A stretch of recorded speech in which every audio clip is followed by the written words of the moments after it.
Selamat pagi, Mbak Mila. Selamat pagi, Ibu. Udah lancar ya ininya? Oh, sebentar, Mbak. Oh, suaranya kecil, Mbak. Oke.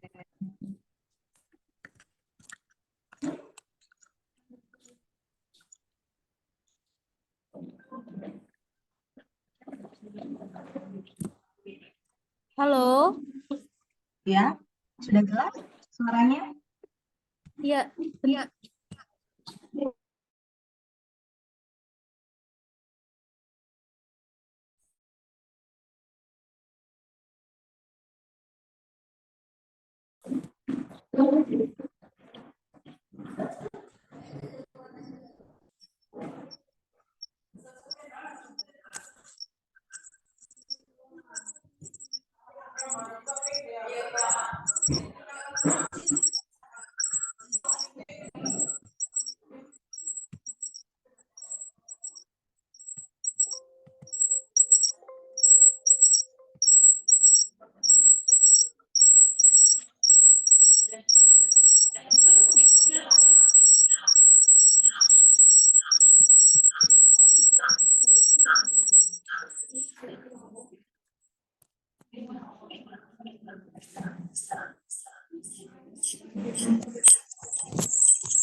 Assalamualaikum, Mbak Mila.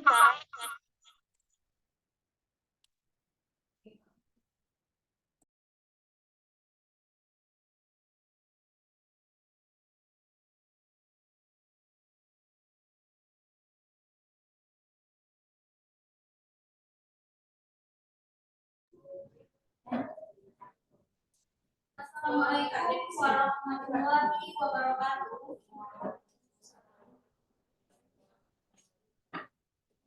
Selamat datang dan selamat bergabung di pelajaran online tentang manajemen bangsa serta asuhan perawatan pasien medis di rumah sakit Islam. Kepada Allah Subhanahu wa Ta'ala yang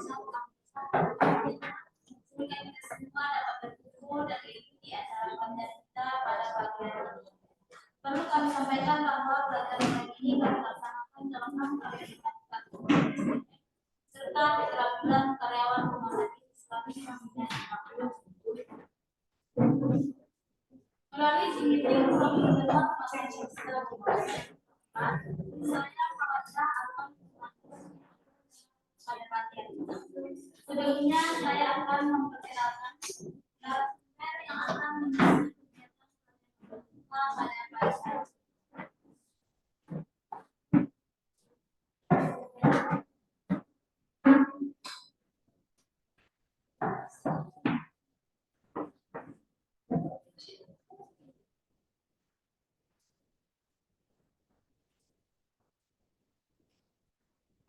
Narasumber yang akan mengisi kegiatan kita pada pagi hari ini yaitu Mbak Jas Dewi Laisa Silaga, Magister Manajemen lahir di 11 Maret 1987 dan bekerja di institusi rumah sakit umum Universitas Muhammadiyah Malang. Menempuh pendidikan formal untuk pendidikan profesi dan keperawatan serta medis dan manajemen rumah sakit di Fakultas Kedokteran Universitas Brawijaya Malang. Kemudian untuk riwayat pekerjaan, beliau bekerja sebagai staf bidang kepegawaian tahun 2015 sampai 2017 dan kepala sub bidang kepegawaian Rumah Sakit Umum Universitas Muhammadiyah Malang tahun 2017 sampai dengan 2018. Kemudian sebagai kadif perawatan Rumah Sakit Umum Universitas Muhammadiyah Malang tahun 2018 sampai dengan 2022 dan sebagai dosen di Fakultas Ilmu Kesehatan Universitas Muhammadiyah Malang tahun 2022 sampai dengan sekarang. Serta sekarang sebagai perawat ruang anak atau PICU di Universitas Muhammadiyah Malang. Untuk pengalaman kebencanaan sebagai tim COVID-19 Rumah Sakit Umum Universitas Muhammadiyah Malang, tim COVID-19 di YPI Malang, dan tim COVID-19 di Universitas Muhammadiyah Malang.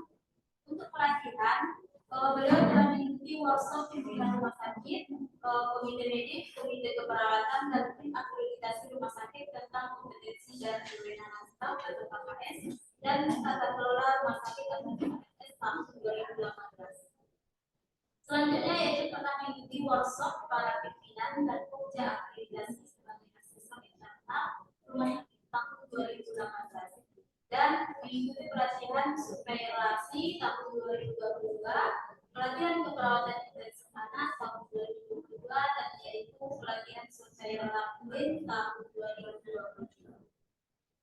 Baiklah, itu mungkin sekilas perkenalan dari kita yaitu Mbak Ila yang akan share ilmu kepada semua saya. Selanjutnya mungkin kami persilakan kepada Mbak Ila untuk menyampaikan materi yang pertama yaitu tentang bangsa. Nanti dilanjutkan dengan materi yang kedua yaitu tentang asuhan perawatan pasien medis. Untuk banyak Mbak Ila kami persilakan.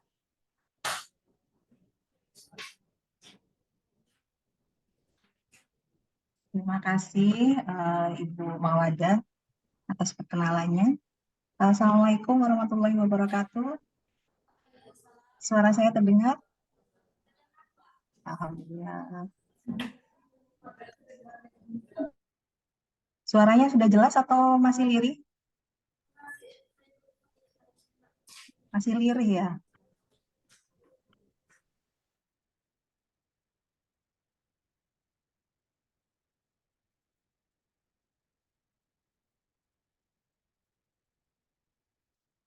Oke. Sudah? Apa sudah jelas suaranya? Bu Mawadah, suara saya sudah jelas?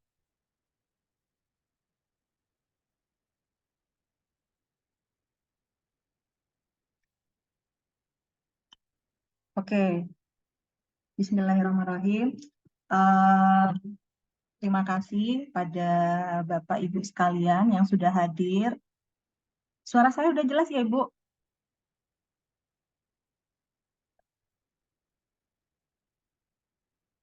Oke, begini ya kalau kendala. Kalau Zoom itu seperti ini kendalanya. Jadi kita nggak ngerti suara kita udah masuk atau belum. Sebelum kita mulai, kami diamanahkan oleh dari Dokter Mary ya. Kami diamanahkan untuk membuat dua materi lebih tepatnya tentang manajemen bangsal dan asuhan keperawatan pasien kritis. Sebenarnya bukan ini ya, bukan proses pembelajaran, tapi proses diskusi, karena ini semua kita lakukan di kehidupan sehari-hari kita.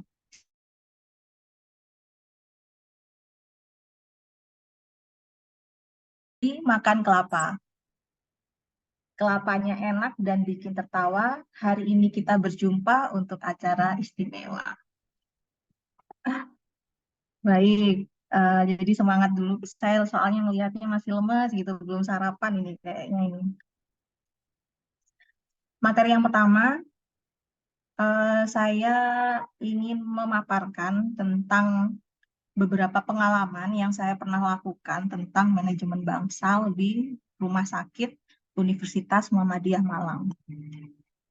Sebelumnya tadi sudah dikenalkan ya, eh, sama sama Bu Mawada siapa sebenarnya yang sekarang sedang menjadi pembicara di depan teman-teman sekalian. Saya sekarang ada di Pediatric Intensive Care Unit, baru 1 tahun ini, pelatihan langsung masuk ruangan pediatrik intensif. Kemudian diamanahkan oleh rektorat menjadi dosen keperawatan di UMM PIKES. Kemudian bareng Dokter Mary juga, saya juga menjadi surveyor Larsi. Kemudian bareng Bu Mary juga, meskipun beda instansi, saya di Lab Clean. Kemudian saya memegang divisi klinik di Majelis Kesehatan Muhammadiyah Surabaya, kemudian sekretaris juga di Malang untuk Majelis Kesehatan juga. Dan sekarang Alhamdulillah sedang proses pengambilan program doktoral di UGM. Nah, sekarang langsung kita masuk ke materi. Nah, sebenarnya manajemen bangsal itu adalah proses manajemen bangsal ini istilah lama Bapak Ibu sekalian, dan ada beberapa yang sudah diperbarui. Karena bangsal itu kan dulu istilahnya zaman Belanda ya. Jadi saya kebiasaan di rumah sakit itu namanya manajemen ruang rawat inap. Jadi sebenarnya nanti kalau ketemu materi bangsal atau ketemu materi ruang rawat inap itu sebenarnya sama. Ya, Bapak Ibu sekalian. Nanti misalnya ada yang ditanyakan, boleh langsung raise hand, atau nanti misalnya takut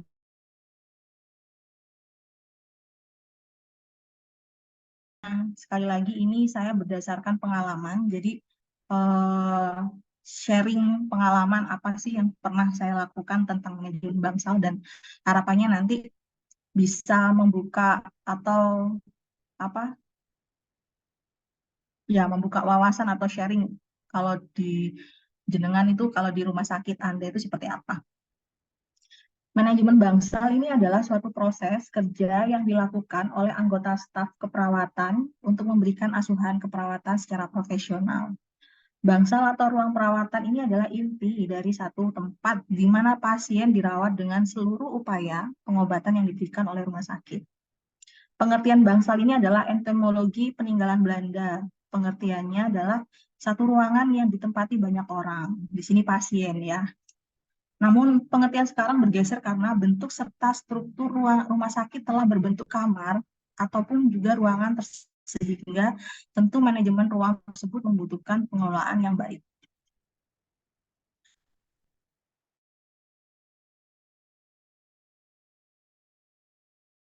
Merupakan program untuk melakukan tata kelola manajemen dalam menjalankan kegiatan operasional organisasi. Pelayanan keperawatan di rumah sakit merupakan bagian yang tidak dapat dipisahkan dari pelayanan kesehatan secara keseluruhan, di mana hal tersebut menjadi salah satu indikator keberhasilan pelayanan dan citra rumah sakit. Dengan demikian, pemberi pelayanan keperawatan memerlukan proses bimbingan, monitoring, evaluasi untuk mempertahankan performa pelayanan.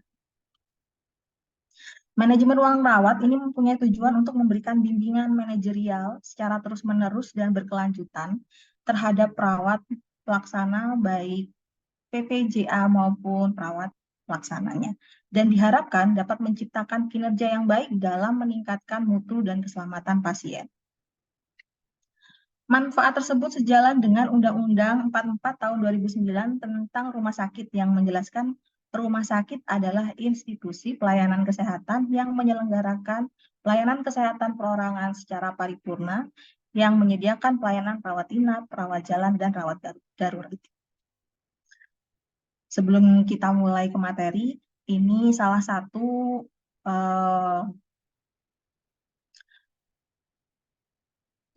salah satu quote yang sampai sekarang menjadi pemicu untuk saya dan sering saya berikan kepada teman-teman yang lain, dari Florence Nightingale. Jadi beliau ini penemu dari nursing modern. Let us never consider ourselves finished nurses. We must be learning all of our life. Jadi jangan berhenti untuk belajar.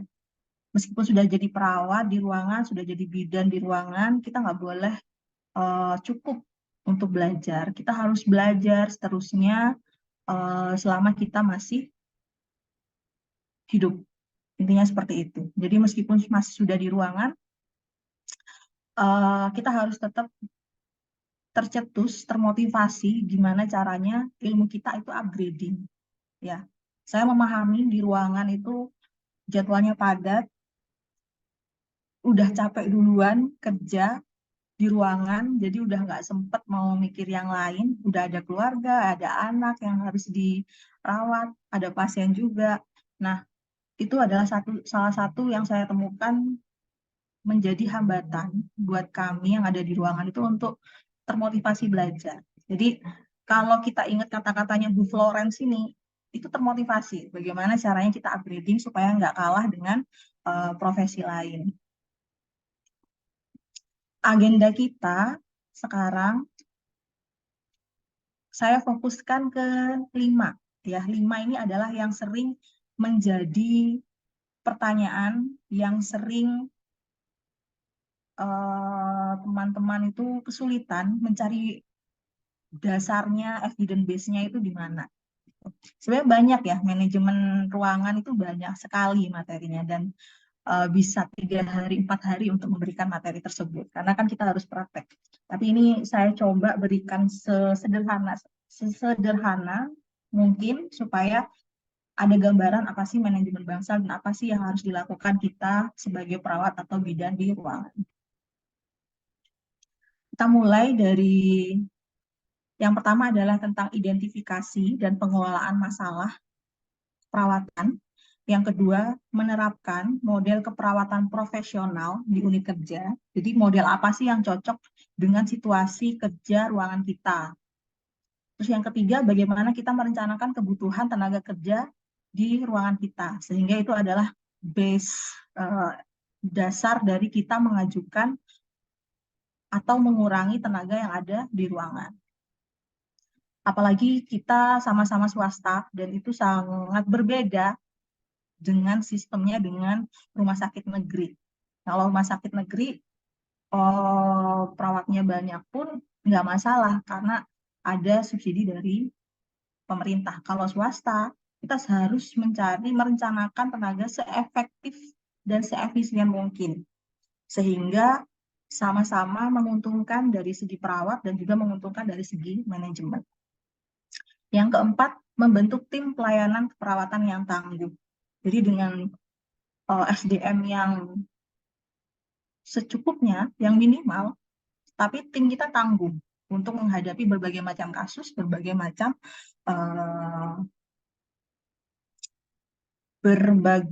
jumlah dari pasien di ruangan. Yang terakhir, yang kadang dilupakan oleh teman-teman dari ruangan adalah mengembangkan dan mengevaluasi kinerja staf. Ya, yang paling sering lupa itu mengembangkan. Kita hanya fokus mengevaluasi, ya, tapi kita lupa cara mengembangkan dari teman-teman kita yang ada di ruangan. Yang pertama, identifikasi dan pengelolaan masalah. Identifikasi sampai kita menemukan masalah, kita kerucutkan menjadi 5, tentang ketenagaan, sarpras, metode, prioritas masalah, dan mutu. Dari ketenagaan, biasanya yang sering muncul dari satu ruangan itu, jumlah perawat masih belum sebanding dengan jumlah pasien. Sebagian perawat itu masih belum memahami peran dan fungsinya. Pembagian tugas masih belum jelas. Kualitas tenaga perawat masih kebanyakan D3. Undang-undang keperawatan yang terbaru dan diperkuat oleh Permenkes akreditasi, di mana petugas di mana tenaga kesehatan profesional yang diakui dan boleh menuliskan di rekam medis adalah tenaga profesional, di mana tenaga profesional ini dalam kamus dan juga dalam undang-undang keperawatan dinyatakan sudah berprofesi. Jadi sudah S1 dan berprofesi. Sedangkan yang D3 itu adalah tenaga vokasional. Nah, di situ yang sering menjadi PR dari ruangan. Pembagian tugas masih belum, sebagian perawat belum memahami peran dan fungsinya. Apalagi ini perawat baru ya, perawat baru yang sudah diorientasi, meskipun sudah diorientasi 3 bulan di ruangan, 1 minggu oleh kepegawaian, tapi masih ada proses di mana dia harus memahami tugasnya. Jadi ada ketidakmampuan di mana petugas baru ini memahami dengan cepat kondisi ruangan dan juga kondisi pasien. Pembagian tugas masih belum jelas. Belum jelas di sini adalah ada beberapa rumah sakit yang di mana tugas ruangan itu dibagi, siapa yang mau, dia yang mau kerja, dia yang dikerjakan. Oke, saya mau rawat luka. Oke, kamu yang rawat luka. Saya pinter dipasang infus. Oke, kamu pasang infus. Seperti itu. Jadi ada tugas yang terpotong-terpotong di mana dia nggak fokus ke pasien. Berikutnya sarana dan prasarana. Belum terpakainya sarana dan prasarana secara optimal. Ada beberapa rumah sakit yang kami temui itu strukturalnya bagus, struktur bangunannya bagus, tapi ketika kita masuk, kita penelitian di sana, ditemukan bahwa ada beberapa struktur bangunan yang tidak terpakai, tidak digunakan secara baik, atau ada bed kosong karena alasan tidak ada petugas, akhirnya bednya tidak bisa dipakai untuk pasien. Ada ruangan sebenarnya bisa digunakan untuk ruang rawat inap, tapi rumah sakit merasa tidak ada tenaga, akhirnya tidak terpakai. Seperti itu. Ada mungkin hacking set, merasa sudah tidak nyaman dipakai, akhirnya tidak digunakan, sering tidak digunakan, dan akhirnya juga kapasitas pemakaiannya berkurang, cepat rusak, seperti itu. Nurse station juga belum termanfaatkan secara optimal. Adanya kurangnya peralatan medis di ruangan, ini sering ya. Misalnya otot-ototan ini sama otot-ototan itu apa ya? Bersikeras supaya dari tim alkes itu menyediakan alat medis di ruangan, padahal tim alkesnya juga belum bisa menyediakan. Nah, ini sering kali kita lupakan. Komplainan rata-rata itu adalah tentang sarpras. Ya, jadi yang dikomplain siapa? Tetap perawatnya, tapi komplainannya apa? Tentang sarpras. Yang paling banyak apa? Kebersihan kamar mandi dan lingkungan pasien. Berikutnya yang metode. Metode ini sering dibingungkan. Kira-kira saya mau pakai penerapan manajemen asuhan keperawatan profesional yang seperti apa sih? Gitu. Bagaimana cara menerapkan ronde keperawatan? Bagaimana supaya sentralisasi obat itu ada di ruangan? Bagaimana supaya kita bisa berkolaborasi dengan tim farmasi untuk menjalankan sentralisasi obat dan mengembalikan fungsi farmasi kepada tempatnya. Itu juga kadang menjadi PR bagi banyak ruangan.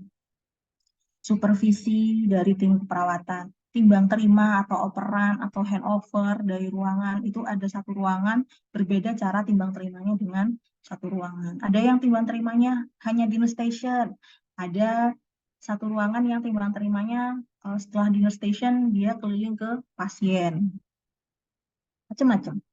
Kemudian ada penerimaan pasien baru, discharge planning, dan juga dokumentasi perawatan. Prioritas masalah, udah ketemu nih masalahnya apa. Coba dari direktur bilang, coba kumpulkan masalah-masalah ruangan dari ruangan masing-masing. Udah dikumpulkan. Ketika ditanya, mana dulu nih yang mau dikerjakan? Direkturnya tanya, mana dulu yang mau dikerjakan? Mana dulu nih yang mau diselesaikan? Bingung kita. Aduh, ini Bu, ini penting. Ini Bu, ini penting. Ini penting. Semuanya penting gitu.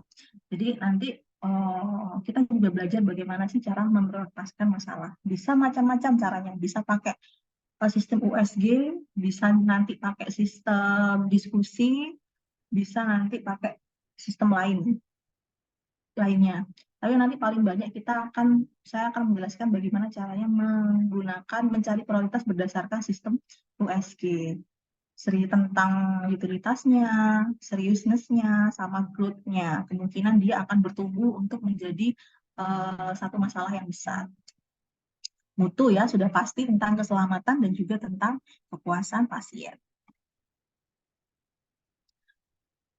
Berikutnya tentang metode menerapkan model keperawatan profesional di unit kerja. Ada 5 metode: fungsional, kasus, tim primer, modifikasi tim primer. Kalau saya secara pribadi, saya lebih suka menerapkan sistem tim, poin 3. Tapi di Indonesia yang paling sering digunakan adalah nomor 5, metode modifikasi. Kita lihat apa sih bedanya metode-metode ini. Nanti bisa dibayangkan kira-kira ruangan saya cocoknya yang mana ya, gitu. Yang pertama metode fungsional. Sebenarnya bukan MAKP, tapi ini termasuk salah satu metode dan masih sering saya jumpai di rumah sakit yang pernah saya kunjungi, yaitu berdasarkan fungsinya. Misalnya dinas pagi, ada tindakan rawat luka, ada tindakan pasang infus, ada tindakan injeksi, ada tindakan dokumentasi. Nah, 4 tindakan ini oleh kepala ruangannya langsung dibagi. Kamu yang rawat luka, yang pintar rawat luka, kamu rawat luka. Kamu yang pasang infus, kamu yang injeksi, kamu yang dokumentasi. Nah, itu namanya fungsional. Dikerjakan berdasarkan fungsinya. Misalnya pasiennya 40, perawat lukanya 20, berarti 20-nya itu perawat itu saja yang ditugaskan rawat luka sampai selesai. Nanti kalau saya kecepatan, mohon dikonfirmasi ya. Metode kasus. Nah, kalau metode kasus ini adalah by kasus, by case. Jadi kalau ada pasien dengan DM, ya DM, ada perawat spesialis bedah KMB, medical bedah, ya ada perawat medical bedah untuk menangani kasus DM. Hipertensi, dia yang menangani adalah spesialis KMB juga. Misalnya ada kasus obgyn, berarti ada perawat dengan spesialis maternitas. Kemudian ada kasus anak, berarti dia dikerjakan oleh perawat spesialis pediatrik gitu.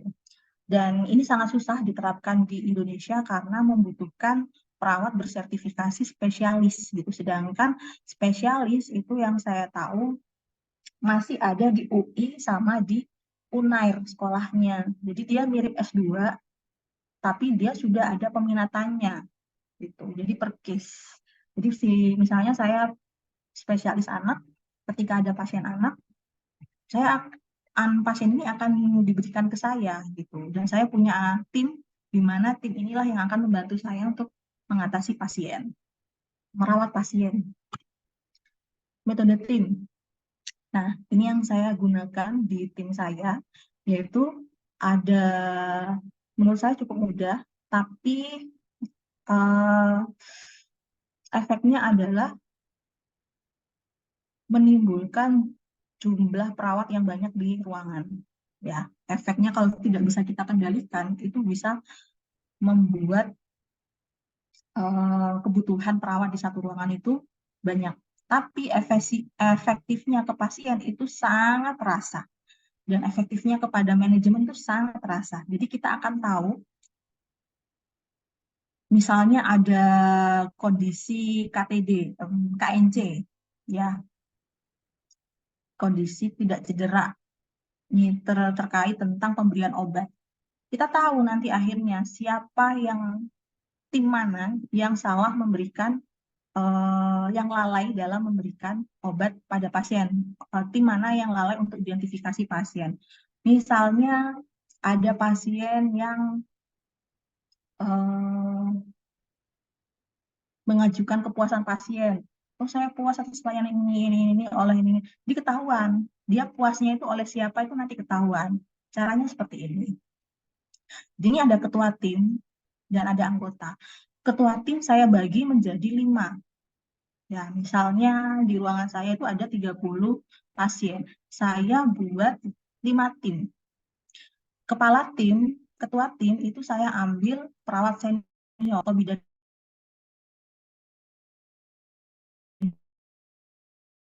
senior.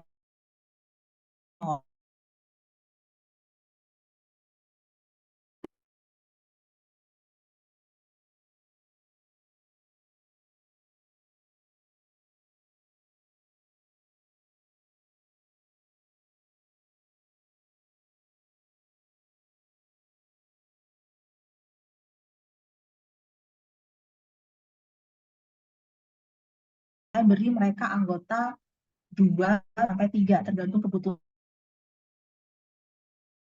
ruang pilihkan. Anggota tim dan ketua tim itu settle atau tetap. Periode saya ambil periode timnya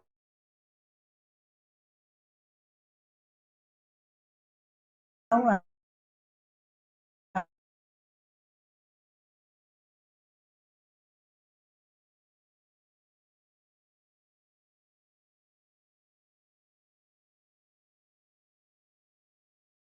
Bekerja dengan saya selama shift saya.